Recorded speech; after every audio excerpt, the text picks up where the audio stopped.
consultant in just about every state, training and development and stuff like that. So I've been to, was it Helena? I've been to Troy, little small town kind of Troy. I've been all over. I've been a few of those places, but it's always, you got to drive a long way to get to where you want to get to. Nothing. Yeah. I'm in Billings. You're in Billings? Okay, yeah. That's one of the bigger cities. Mm-hmm. Okay, gentlemen, we're about to get started. Yeah.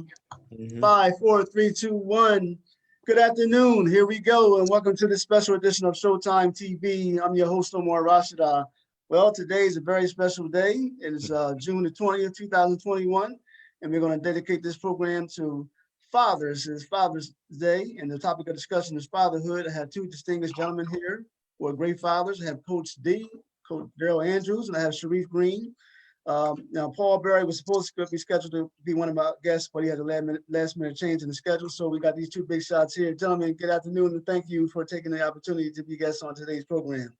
Good afternoon, brother. Thanks for giving me the opportunity. Yeah, good afternoon as well, man. Always a pleasure, Omar. Always a pleasure. All right, thank you. All right, so let's get started. I want both of you gentlemen to introduce yourselves, to say what you do for your occupation, your careers, and then how many children do you have? Let's start off with Sharif. Sharif Green, proud father of two. I'm a family-based therapist and a child support and custody consultant. Okay, Sharif. So do you have two girls, a boy and a girl, two sons? Two beautiful girls, 15 and 9. Okay, all right. That's awesome. That's awesome. Okay, Coach D, what you got, man? Sharif, you want a few boys, man? I got a few I can dish on over. I'm done. No, I'm done. When my baby girl turned 6, I was like, I'm done. No, I'm just kidding. I love my boys, man. They're good dudes, man. But I'm Darrell Andrews, Coach D. I appreciate you say Darrell Andrews. Everybody just say Coach D. Like, he does have a name, So I appreciate that, Omar. But I'm Darrell Andrews, Coach D. I have 4 beautiful children, ages 10 to 23. And I feel like I got a lot more today because I got some friends' kids over here right now. I'm actually looking at as we speak, so they're kind of hanging out. But been married for 27 years, man, and we'll be hitting 28 in August. And I love fatherhood. Omar knows the deal, man. Fatherhood means everything to me. My children, we were told it was medically impossible to have kids, and now we have 4. So I realized how important it is, especially when you had to go that route, you know what I mean, where you weren't even sure if you're going to have kids. So anyway, but I do have to say, you may hear some noise in the background because we got a lot of kids in here right now. So okay. I can't promise it's gonna be quiet all the time. That's all God, that He bless you to have 4 beautiful children. That's all. We got more than that in here right now because we got 4+ Okay, so prior to having your first child, I'm gonna start off with Coach D and then Sharif. What was your feeling like waiting for 9 months or so to have that first child? And what was it feeling like? Saying, I'm gonna be a father. Yeah, you know what, Omar, like I just mentioned, we were told it was medically impossible to have kids. You know what I mean? So I always tell people through prayer and faith, we now have 4. So when my wife first told me she was pregnant, I probably cried for 2 days because we had faith for it. And I did something radical too, to show you how much faith. I actually went and set up a room for a little boy before she was pregnant and said, there's going to be a little boy in that room. And my firstborn, I said, we actually did it, but we said we're going to have 3. Now we have 4. We adopted our last baby girl, Abigail. Okay. But we said by name order, Darrell, Sophia, and then Alexander. And they literally came in that order, Wow, so yeah. So it's a blessing, man. It really is. But I was full of joy, man. There was a lot of anticipation.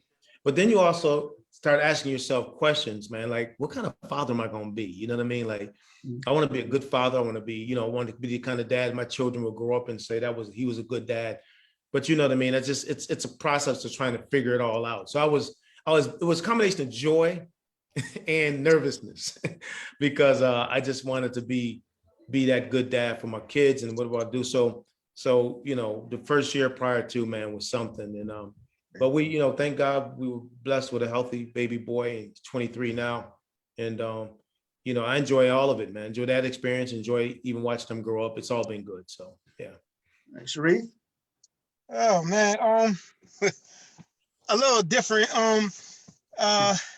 It was, I guess it was, I was anxious. And maybe not so in the most positive, forms of being anxious.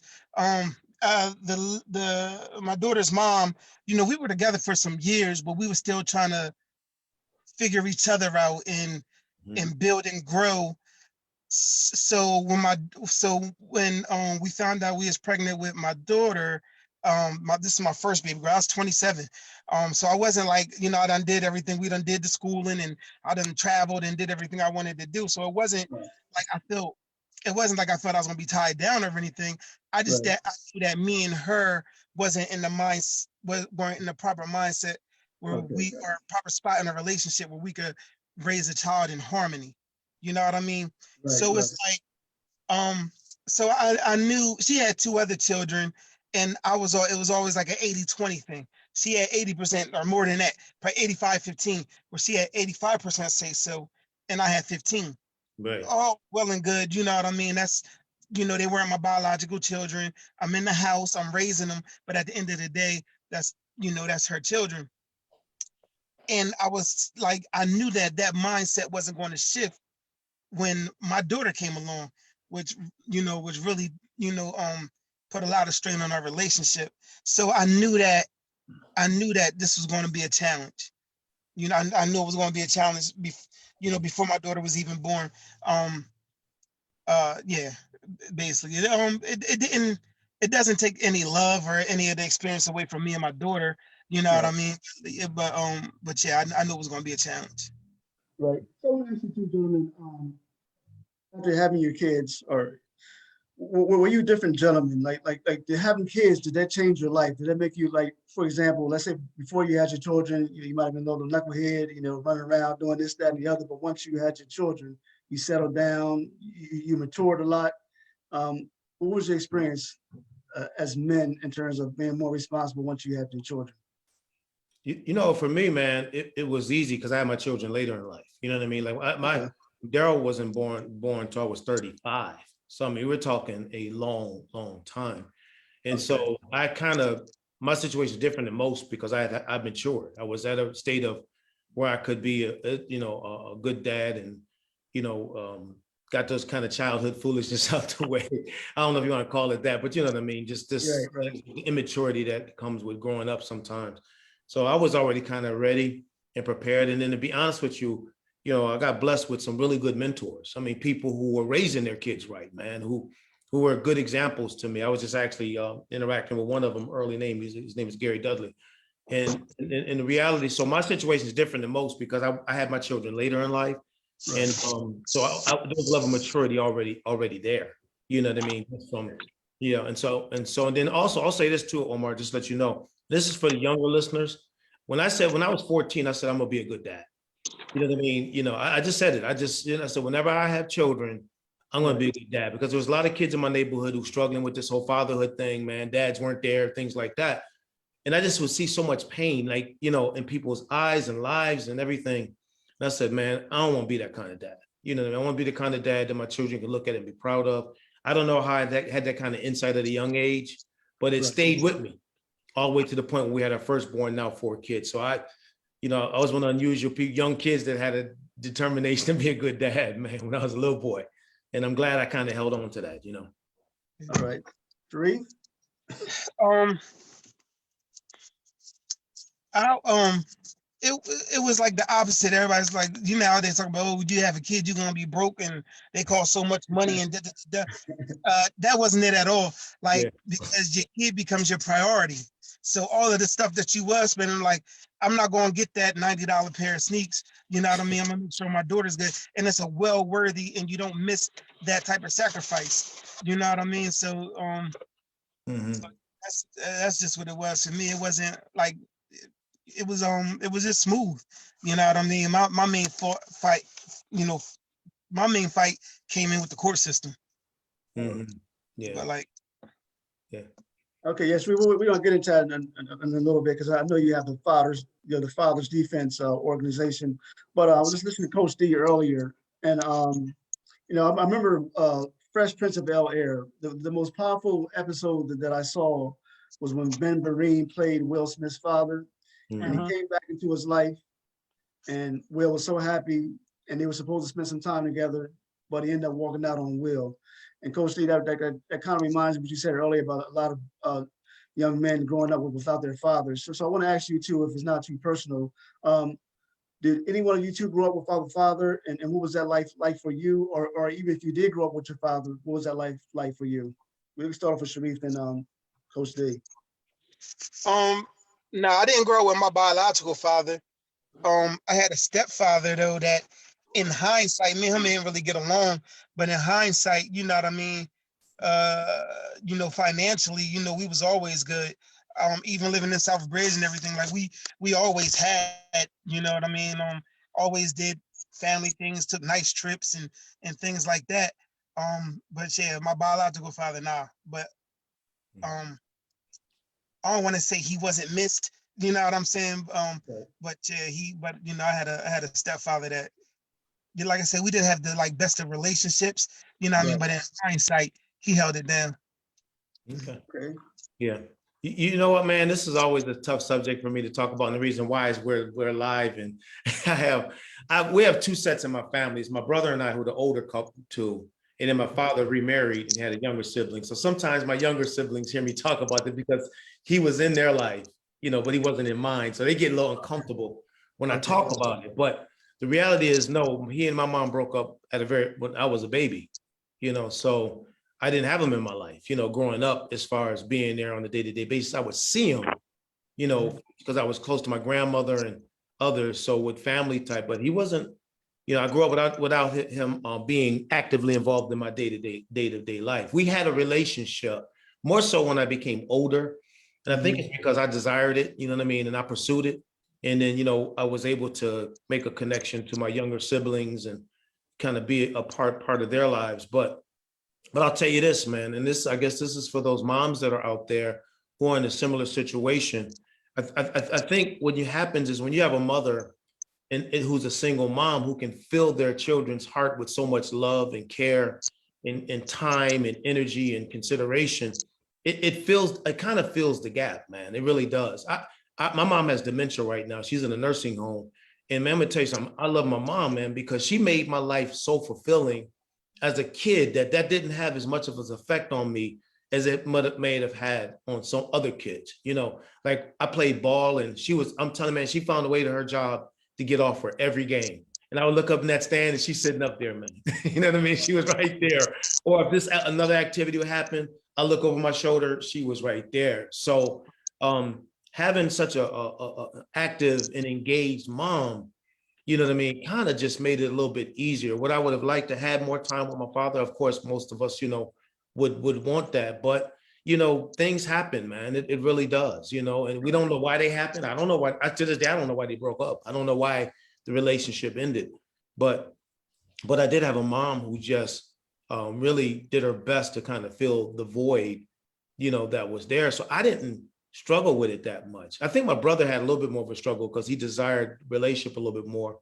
But I just found a way. And then I got involved with sports and all of that. So I was just so busy running and jumping and dunking on folks. I got to put that part up in there, you know what I'm saying? And knocking folks out in the backfield. I played linebacker and offensive defensive line. I just, kind of just lived life. So yeah, I survived. Yeah. Right. I'm going to give you a scenario. Just to piggyback on what Sharif was saying. Let's say, for example, you have a stepfather who has either a stepson or a stepdaughter. He's out in the community. Okay, now the stepson or the stepdaughter has their biological father in their life. He or she sees that biological father on every weekend. Now, the stepfather is out with his stepson or the stepdaughter, and he sees someone he hasn't seen in a while, and he introduces the child as, "This is my son, this is my daughter." As a stepfather, does he have the right, or does he have the moral right to say that this is my son or this is my daughter, as opposed to saying this is my stepson, this is my stepdaughter? Because once again, now the biological father is in their life. They see the biological father every single weekend. But I mean, I've seen situations where the stepchild say, "Well, this is my son, and this is my daughter," as opposed to saying, "This is my stepson, this is my stepdaughter." What do you guys think? If I can chime in on that real quick, I think that the reality is, and this just is me, if you're asking my personal opinion, Mhm. if there's a possibility of having a conversation with the biological father, come to an agreement, you know what I mean? And say, see what, if there's some happy mediums with all of this on a conversation standpoint. But a father that's a term of endearment. That's you came from me, from my lineage, my loins, everything. Right. And so I'm your father. So I just believe, just me personally, that unless that father gives the stamp of approval to say that, you're the stepfather. You know what I mean? These are my stepchildren. Now, Right. in scenarios in which the father is not there, then that's different. Right. Right. But if the dad is involved, these are my stepchild children because they have a father. I'm their fathering the best I can as a step, but that's biological. So again, none of it to me is too bad. If to me it's okay. If that's basically, if they're there, if they're providing, they're showing love and care. To me personally, that's fine. But all things being equal, I want to show respect to that father. And I want him to know, man, listen, I respect the fact that you're the dad. I'm just here, married to the mom or married, relationship with and I just want to be here to support the best I can. That's just a thought I have. Right. Mhm. Sharif? Damn right. Damn right. That's like, yeah, that like if you like I got like joint custody in both with both of my children. Right. But if your mom's was married and had a dude that was there providing for and taking care of my daughter, and then he introduced her around as his daughter, and I believe it does take a conversation. I mean, I would respect the conversation. I would expect the conversation, but like it, nothing's going to change that's my daughter. Yep. Biologically. You know what I mean?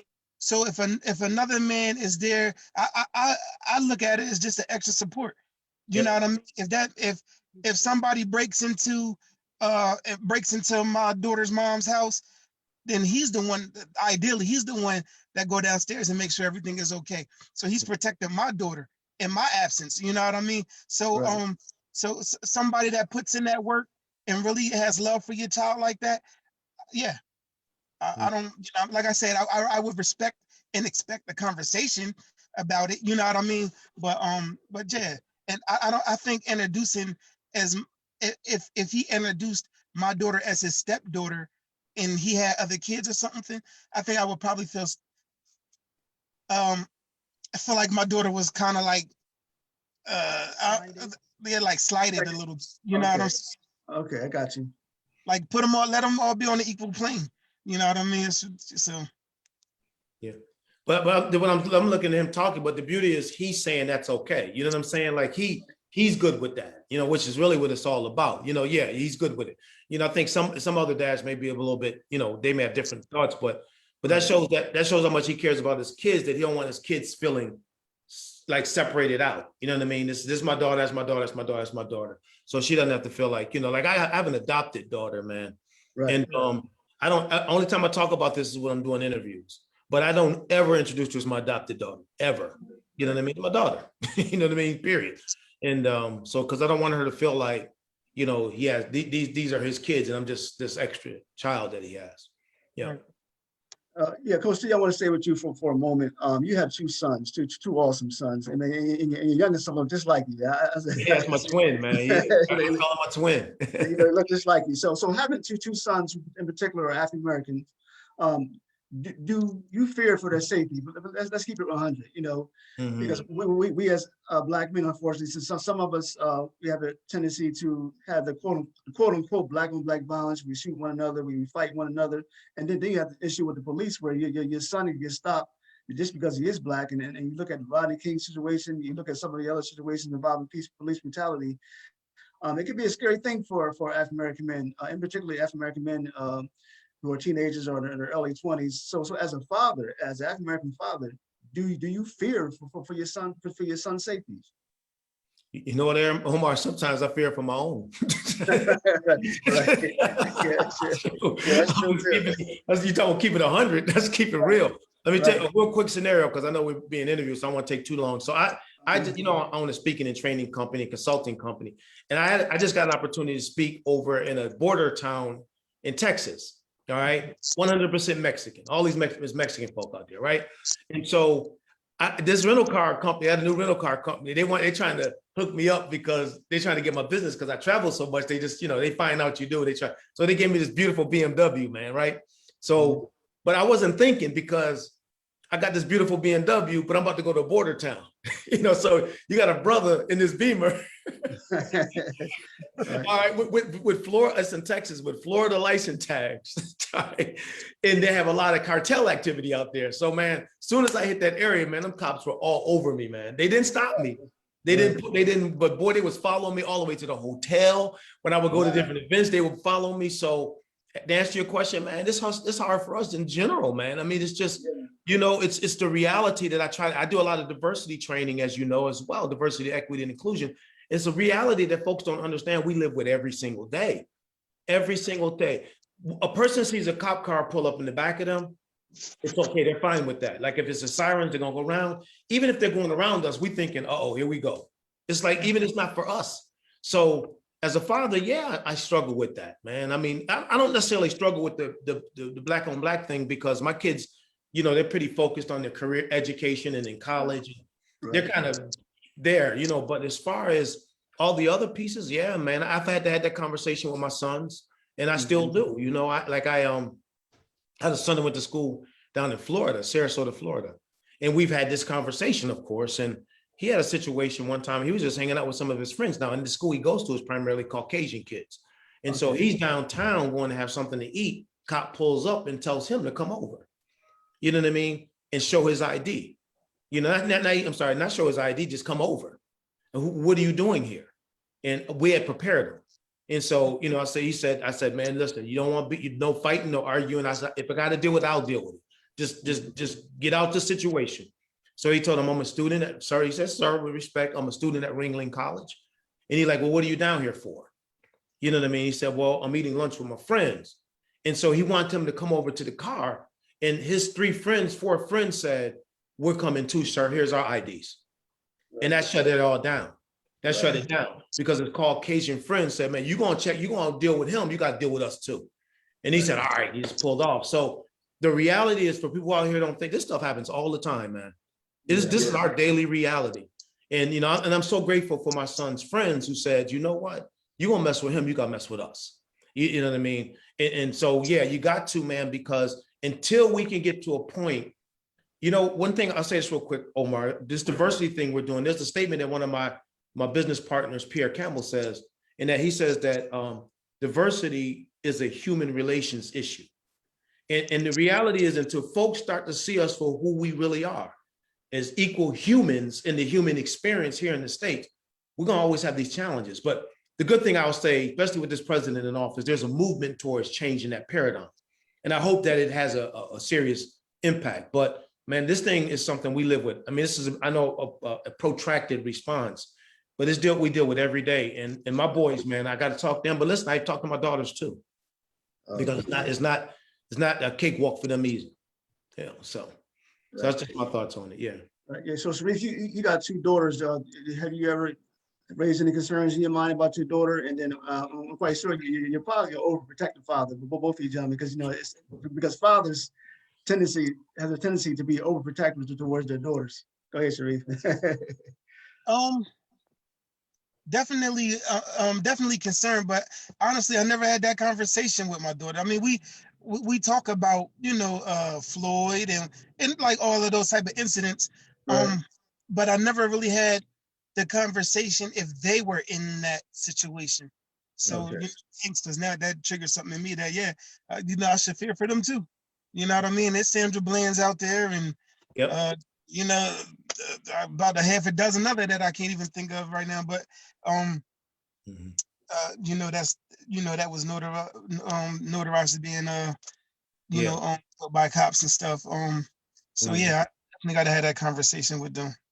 Yeah, and it's sad that we have to be honest with you. It's because as fathers, listen, the reality is, fathers, we just want to love our children, man. We want to love them, we want to raise them. And I always tell folks, we want the same things you want. We want them to maybe go to college if that's their dreaming goal. We want them to have families. So it's a lot of times when I'm teaching this to my customers in these diversity trainings, I'm saying, put yourself in somebody's shoes and Think about that. What if your child walked out the house and you got to tell them that story? You know what I mean? To protect themselves. What if your son, is calling you up saying that he was beaten up or something by someone that's supposed to be protecting him? So I'm saying, like, until you can see it, sometimes you can't understand it because it's somebody else's story. But the reality is, man, this stuff is real. It's our story every day, and we still have significant, not just from that whole police thing, but in general, significant diversity issues in our country. That because people are still trying to hold on to the past. Let me say this real quick. One thing I've been calling it recently is the residue, and this is interesting, but the residue of slavery. And what I mean by that is you had slavery, and there was a mindset because we were brought over here as property. And some people can't get over that. It's like the whole generationally, it just keeps transferring. So a person may not see us as property anymore, but that residue is still there. So I see you differently, than I see other people. So it's tough because, again, as a parent, you're saying, I just want to raise my kids. I want to love my children. Want them to go to college, want to make a life. I don't have to deal with this. I want to be like other folks. I want to go to bed at night knowing all is well, But it's tough, man, when you don't have that same, story, which is crazy, Right. Sharif, for a minute now, I'm not sure how long you've been doing it. It could have been 10 years or less or more, but you have a father defense organization. What is that? And what prompts you to develop and build that organization? So Father's Defense started on November 2009. It was just going to court myself and just expecting the courts to be like equal, fair, and understanding. And it was nothing like that, And then it was nobody you could reach out to for any help, you know what I mean, without paying thousands of dollars, and they just do the bare minimum, you know what I mean? So I started Father's Defense just to help fathers, gain understanding and learn the proper etiquette of the court system, and in turn, producing some favorable results when it comes to child support and custody. Yeah, you got quite a few fathers, man, who had to go, I guess, to jail or prison because they didn't pay child support. Or do you work with those fathers as well? Yes, so that's one of the big things now. So before COVID hit, probably maybe a year before it hit, because I had to change my jobs too, which took a lot of my time. And I'm gonna start doing it again. I used to hold monthly, free monthly meetings where like fathers get together and we discuss cases and discuss what's going on. Pinpoint judges as commissioners and hearing officers or mediators that's doing like unfair things. We used to do that like once a month at William Hicks Anderson. Okay. Yeah. So yeah, I'm gonna get back to doing that. What was the question again? I'm sorry. No, just you just work with fathers who've been arrested and locked up. Yeah, yes. Child support. Yeah. And that's completely bogus. Nobody should. It's the only debt in the state you could be locked up for. You know what I mean? And the only debt, with the exception of like a ticket that you didn't pay and then you missed your court date and all of that. But it's the only debt you can still be locked up for, which is bogus because can't nobody get no money if somebody's in jail. You know what I mean? And you have people that I think one of the guidelines that you can only get a reduction if you've been incarcerated for more than 2 years. But that's just it. So like say if you paying $100 a month in child support and you get locked up for 2 years, you know what I mean? Your order is still going at whatever that monthly amount is, $100. And then when you get out, you're in the arrears. And then when you're in the arrears, they can start enforcement tactics, which is sending you to the plumber center on the weekends in Delaware, or suspending your driver's license. Like none of that has nothing to do with building your relationship with your child, even financially. You know what I'm saying? It doesn't make sense. So we advocate for fathers that's all twisted up in that situation. Definitely. Hey, Omar, can I share something real quick, man? Just take Go ahead. take about a minute, man, because I just got to share this, man. This may keep me in a lot of trouble, but I'm going to share it anyway. All right. Okay. This is what I want to share. We have a lot of people that stand out here that march, rally, fight for Black men. You know what I mean? Protect our brothers, protect our men. And then some people turn around, them same folk try to destroy our men. You know what I mean? The reality is, if we're going to say support our men, make it a priority across the board. I know this, we got to pay child support. I know men have to do things like that, but don't try to tear brothers down okay, because of your anger. Because that's the same thing other people do that you don't want them to do. You know, like they're angry and you will rally to fight them, not to tear down the man, but then you will come and do the same thing to the man because you're angry at him. And so, you know what I'm saying, Sharif? And so I'm like, the reality is that if this guy is trying, if he wants to be a father, don't let your pain become your children's problem. You understand what I'm saying? Don't let your pain, your children want their daddy. They don't have nothing to do with your debate. They don't have nothing to do with your argument. They don't have nothing. And I'm saying that because I can't understand the contrast. Like, why we gonna fight over here and then destroy over there? So what I'm, you know what I mean? Y'all fellas help me out. Don't leave me hanging out here by myself with this one. You understand what I mean by this? You know. What it is when a father's placed on child support, you're automatically given like a stigma that just some man that left out and neglected your family. Like that's just so you got to get past that stigma that like she could have been the one that destroyed the relationship. Absolutely, that's the point I'm making. But in front of everybody's eyes, just a man that just abandoned your family. So nobody wants to defend the man that abandoned his family. So back in the 70s, when child support was like first ignited, it was like even today I would say it has positive roots. You know what I mean? Because you shouldn't leave, like you shouldn't be able to leave the mother of your child and neglect your child and neglect the mother of your child. You shouldn't be able to do that. You know what I mean? So it really had good roots, but then it became to be was manipulated and all of that by the system and all that type of stuff, to where like everybody on child support. You got fathers out here thinking that like I had fathers be like, oh, I pay my child support. I'm like, you sound stupid to me, man. What stops you from having that relationship with your child's mom for y'all to come to an agreement that I can do this without the court system? You know what I mean? So you nailed that, man. You nailed it. You spot on with that, because that, and I'm saying, I don't want to make this the total thrust of the conversation, but I don't get it. Like I'm saying, like your children should not have to pay for that. Like you just, they didn't ask for it. You know what I mean? They didn't even ask to show up here.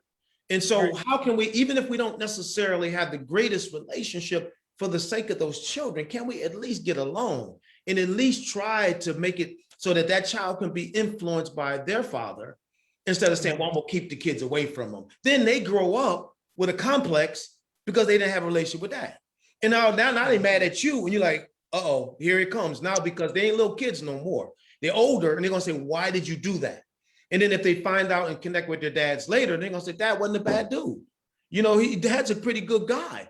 And I missed this all these years. So what I'm trying to say, since we talk about fatherhood, I'm trying to defend the brothers a little bit and say, man, society, stop being so hard on men all the time. Like, men are always the bad guys in this thing. There's a lot of good brothers out here, but we never get to hear their story, like my man was saying, because the whole society wants to label and say that this is just how Black men are. No, it's not the truth. I know a lot of men out here who really are good men that maybe disconnected because of whatever situation, but never given a chance, but nobody ever hears their story.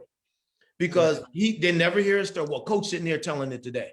Because we got to stop this stuff, man. If we're going to say we're going to strengthen the Black man, strengthen them across the board.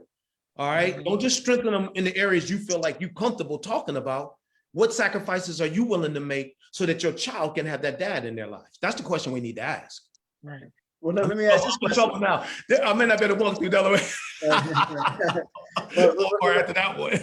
No, that's an excellent point. Well, this is what the show is about. Let's get it out here. I may be in trouble. But here's the thing: roles reversed. Let's say if you have a single father, should that single father go to court for having the mother pay child support? I'll let him answer that one. Listen, only that one alone, man. What's the court in that bedroom? That's my answer to that. Like, why we can negotiate a sexual act, but we can't negotiate, how you going to provide for your child, and when if we part ways. I don't need a court system to do that. You know what I'm saying? So no, like I said, the court, like when the court get involved and they do things like, say for instance, you know, they do a lot of shady stuff, but like, say for instance, like, you know, they don't want to give me proper custody because they understand that if I get more than this much, a certain amount of custody, then I pay less child support. So they make, like, automatically, you know, like a father should have 50-50 custody. You know what I mean? So, but then you got to go in there and fight for just a weekend. You know what I mean? You got to fight for 2 weekends a month. You know what I mean? But in child support, you automatically given 70-80% financial responsibility. So why can't they be equal? Why, or you know, why can't I have 50% responsibility in child support and 50% responsibility in custody? You know what I mean? But they do it like that because child support benefits the state, the system, more so than the child or the mother. You know what I mean? And that's through like incarcerations. They get stipends from the federal government, and you know, like if your license is suspended and you driving from child support and you driving, you pay the state, you pay this, you know what I mean? You don't pay child support. So like they always find a way to collect money off of child support. So my thing is, if the system was fair, then I would be for it, but the system doesn't operate like that. You know what I mean? So I wouldn't want to put anybody in a situation where they're being locked up. You know what I mean? Because they missed 2 months payments. You know what I mean? So it's like, nah, I don't need this. I don't need the state in my business like that. And you know what, man, I'm gonna tell you something. A lot of it too is just like you said, to have, you gotta have this mutual love for your children. Let's do what's right for them. Whatever it takes, let's do what's right for them. You know, my mother and father separated early, but you know, my mom never kept me away from my father, ever. She told him, you got carte blanche to come over anytime to pick the boys up, anytime, you know, because the reality is, she told me later what I just told you. And she said, I didn't want you saying to me, I kept you from your dad. You know what I mean? And then secondly, as young boys, I knew you needed to have, if it's not a lot of interaction, some interaction with him, you know? And so they never had court stuff.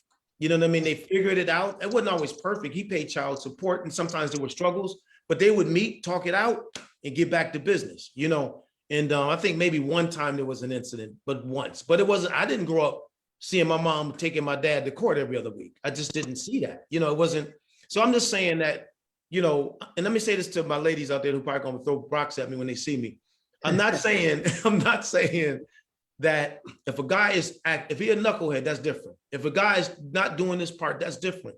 If he's being, you know, whatever, that's different. But a man that's trying, give that brother a chance.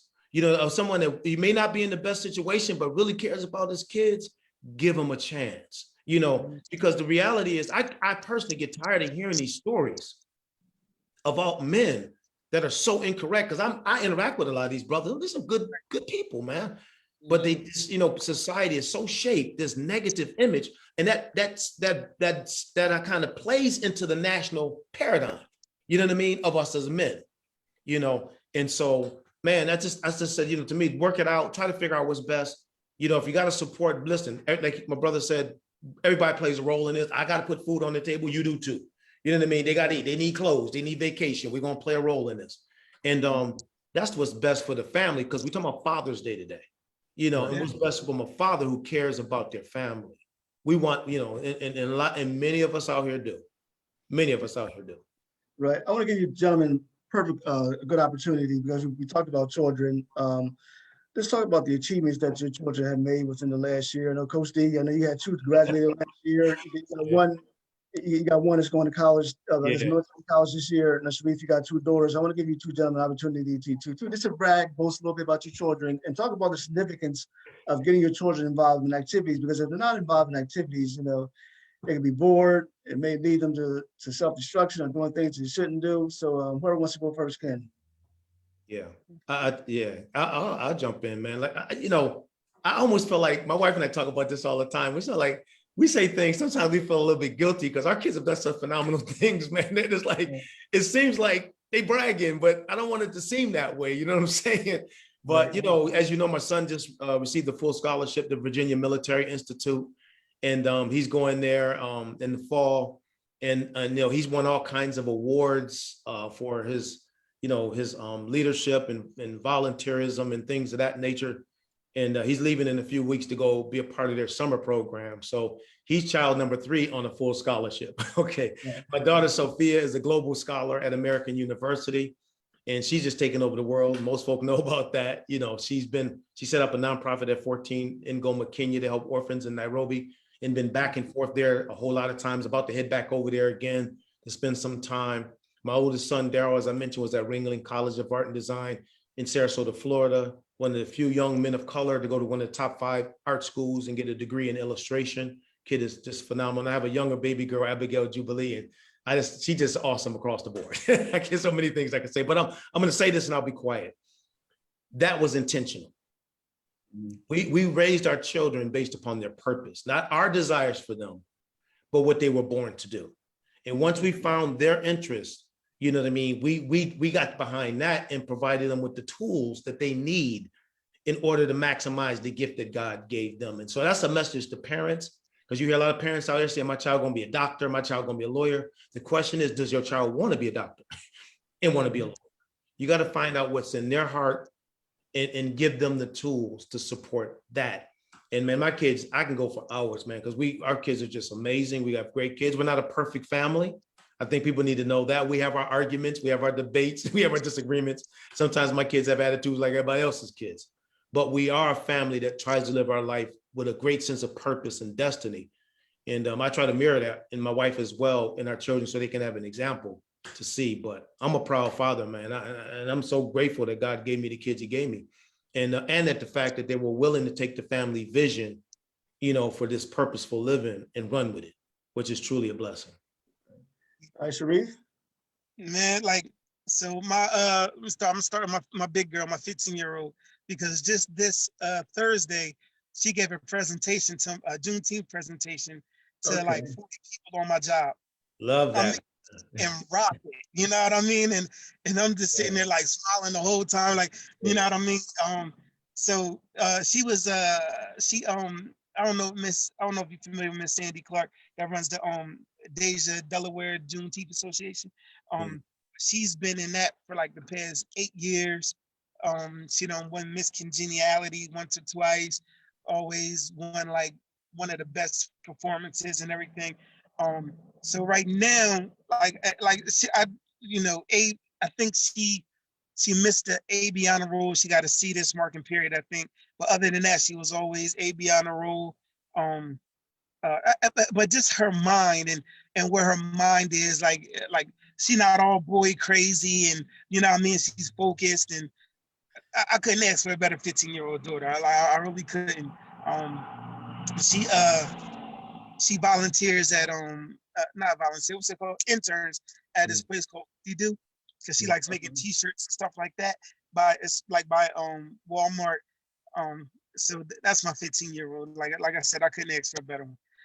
My baby girl, same thing. She's AB honor roll. She's 4th grade. Going to the 4th AB honor roll.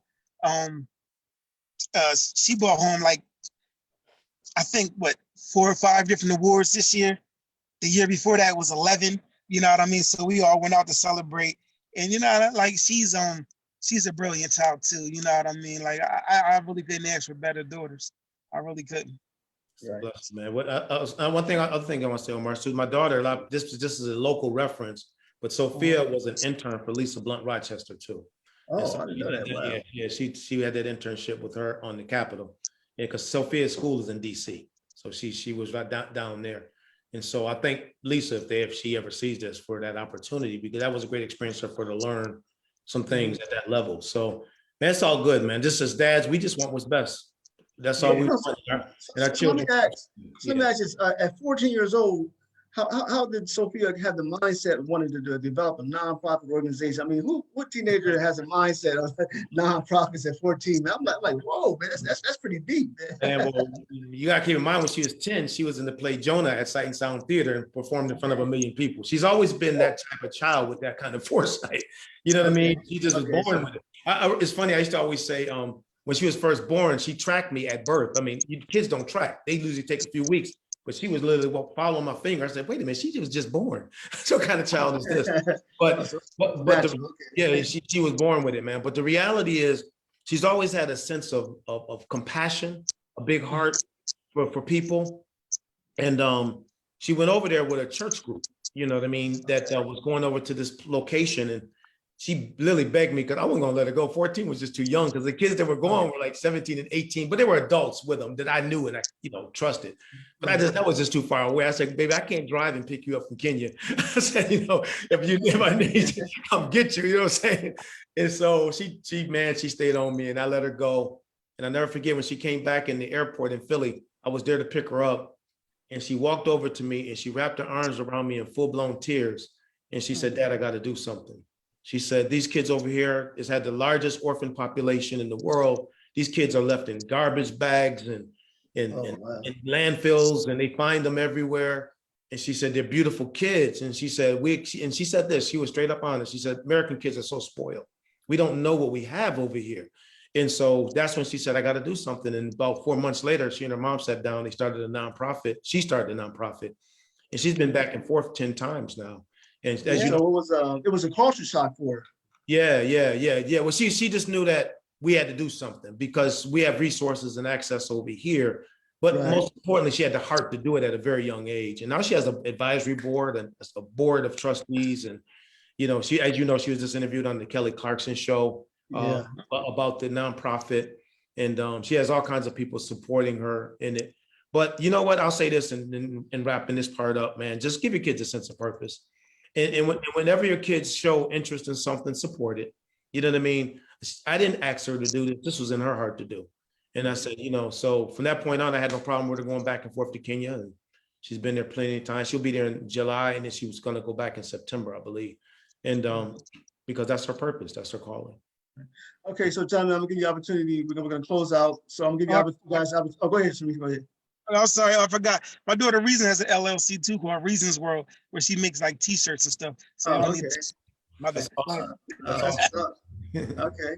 All right. So you guys want to leave? Just have any final closing comments on Father's Day, and then you can leave any information, your website, your phone number, how people can contact you, in regards to the respective careers that you two both do. So let's start off with Sharif, and then we'll end with Coach D.